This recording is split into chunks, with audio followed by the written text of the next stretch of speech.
Madame Landry, bonsoir. Bonsoir.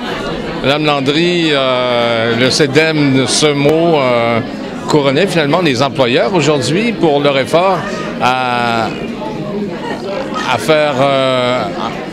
créer de l'employabilité, en fait, pour les personnes handicapées. C'est un peu ça, finalement, la soirée de ce soir. En fait, la soirée de ce soir était une soirée reconnaissance pour remercier les entreprises, les employeurs qui collaborent et contribuent avec nous à intégrer des personnes handicapées que nous leur référons. Alors, c'est leur support et leur soutien à notre mission qui fait en sorte que ce geste-là ouvre des portes aux personnes handicapées sur le marché de l'emploi. Justement, mais écoutez, il y a des différents types d'entreprises, différents types de besoins. Comment vous arrivez à marrer, finalement, si je peux dire, pour employer un terme de pêche, à marrer, en fait, le talent d'une personne et les besoins de l'entreprise? En fait, on dit chez nous, nos professionnels, nos coachs de carrière, on les appelle comme ça, nos professionnels nos conseillers en main-d'œuvre font en sorte que le maillage se fait de façon très concrète avec une entreprise. Donc, nous, on va évaluer le potentiel de nos clients et on va faire un maillage avec les besoins de l'entreprise. Et on dit chez nous qu'on fait des fits parfaits, des matchs parfaits. Ah oui. On s'assure vraiment que l'entreprise va intégrer, accueillir de façon adéquate et on va accompagner l'entreprise dans l'accueil de la personne handicapée chez eux. Okay. Pour jaser, un exemple. Un exemple, en fait, c'est dans tous les secteurs d'activité économique.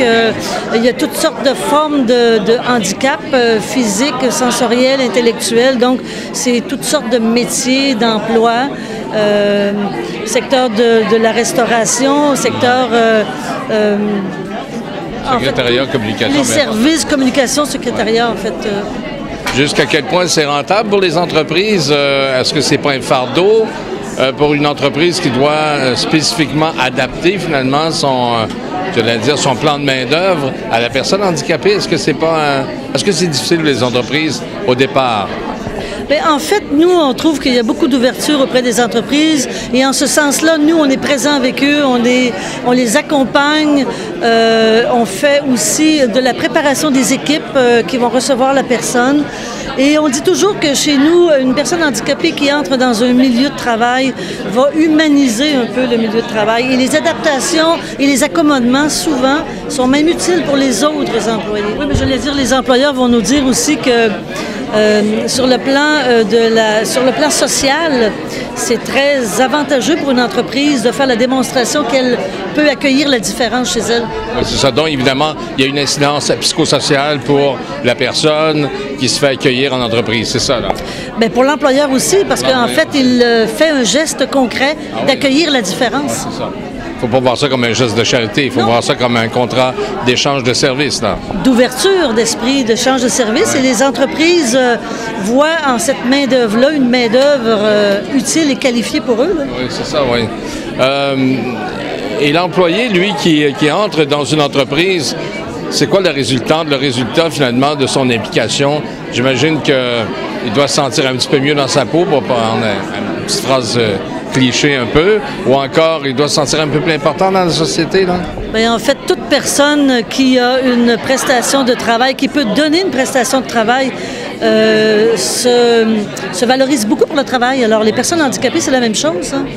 Comme disait Félix Leclerc, il n'y a rien de pire que de payer une personne à rien faire. Voilà. Mais avec l'inclusion et l'insertion sociale de ces personnes-là, c'est rentable finalement pour la société, là. Absolument.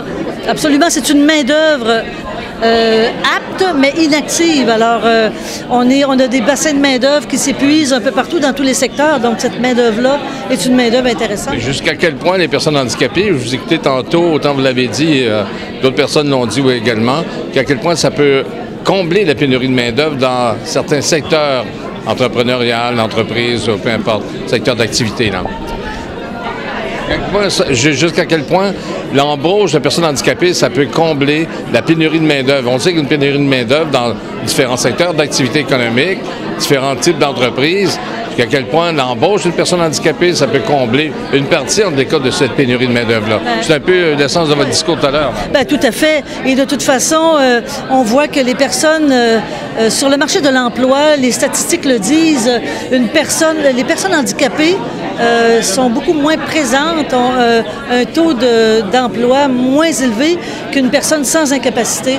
Et ces personnes-là peuvent donner une prestation de travail. Donc, c'est une main-d'œuvre qui est là, disponible. Là. Bien, écoutez, vous faites une œuvre absolument gigantesque. Félicitations. Merci. Puis, nous, chez nous aussi, on en a une de chez vous, là. Et puis, je trouve que, justement, les personnes... L'insertion sociale, c'est important, hein?